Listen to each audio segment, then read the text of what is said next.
মাননীয় প্রধানমন্ত্রীকে জাতীয় ঈদগাহ ময়দানে স্বাগত জানাচ্ছি। জাতীয় ঈদগাহে পবিত্র ঈদ উল আজহার প্রধান জামাত অনুষ্ঠিত হয়েছে সকাল 7:30টায়।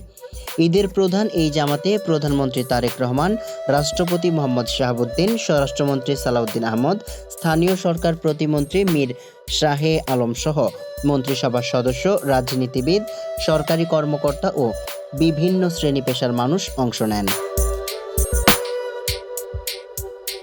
বাইতুল মোকাররম জাতীয় মসজিদের খতিব মুফতি মাওলানা মোহাম্মদ মালেক জাতীয় ঈদগাহে প্রধান জামাতে ইমামতি করেন। নামাজ শেষে তিনি খুতবা পাঠ করেন। খুতবার পর সকাল 7:51 মোনাজাত অনুষ্ঠিত হয়। মোনাজাতে দেশ ও জাতির কল্যাণ কামনা করা হয়।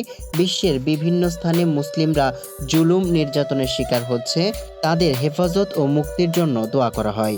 একই সঙ্গে পবিত্র ঈদ উল আজহার যে ত্যাগ, সংযম ও মানবিকতার শিক্ষা তা ব্যক্তি জীবন ও সমাজ জীবনে ধারণ করার তৌফিক কামনা করা হয়।